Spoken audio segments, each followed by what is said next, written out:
Der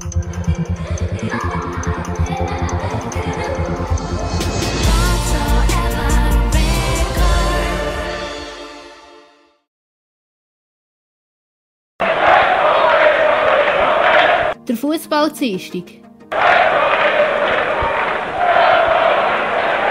Mit der Manuela Guyer.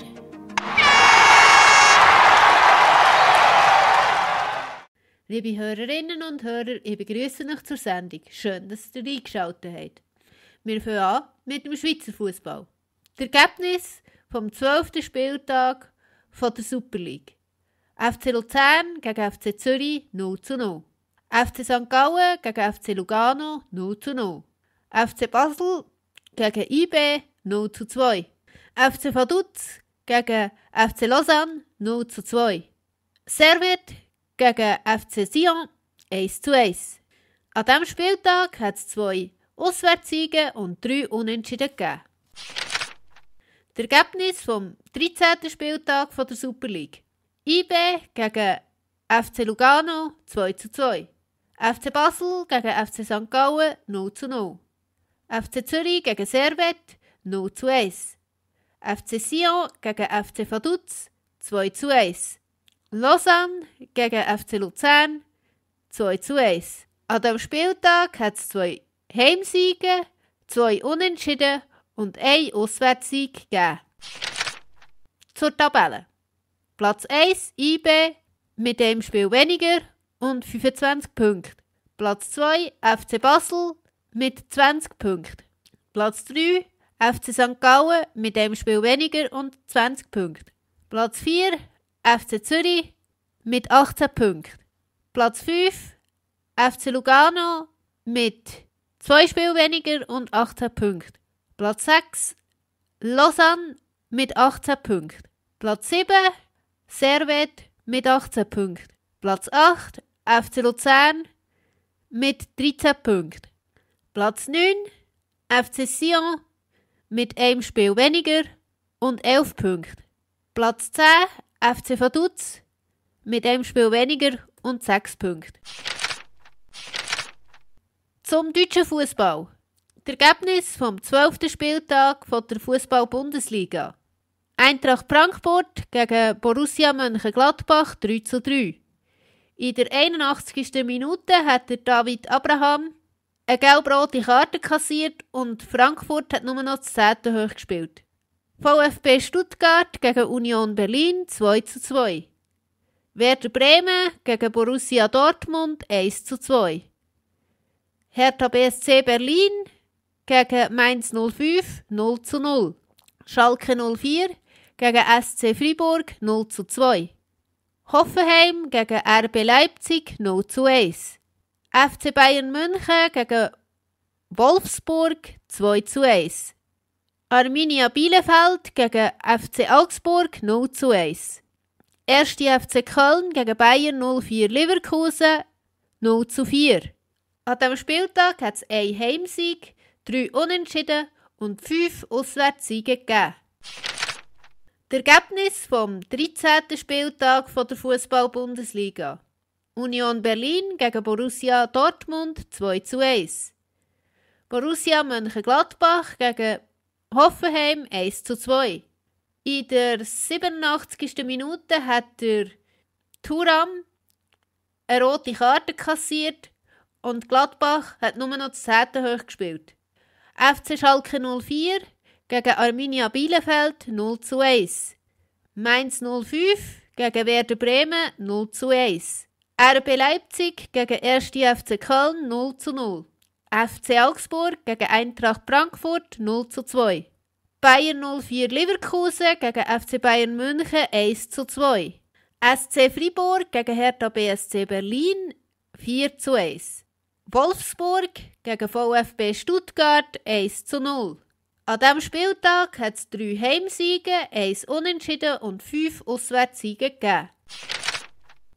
Zur Tabelle. Platz 1 FC Bayern München mit 30 Punkten. Platz 2 Bayer 04 Leverkusen mit 28 Punkten. Platz 3 RB Leipzig mit 28 Punkten. Platz 4, Wolfsburg mit 24 Punkten. Platz 5, Borussia Dortmund mit 22 Punkten.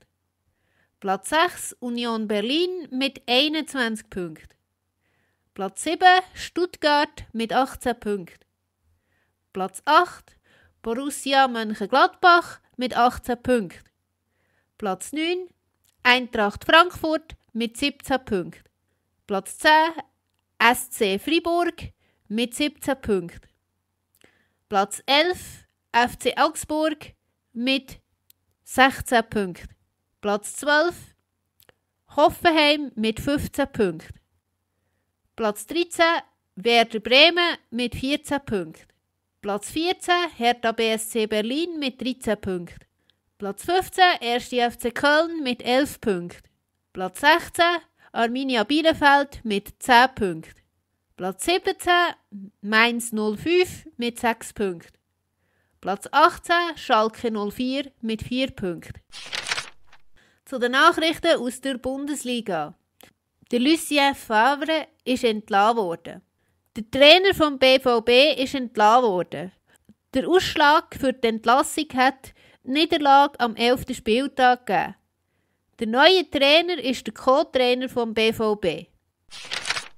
Der Robert Lewandowski ist Weltfußballer vom Jahr. In der vergangenen Woche ist bekannt worden, dass der Robert Lewandowski zum Weltfußballer vom Jahr gewählt worden ist. Der Manuel Neuer ist zum Welttorhüter vom Jahr gewählt worden. Fehlen die Fans bei Schalke? Der FC Schalke 04 hat es wieder nicht geschafft, einen Sieg einzufahren.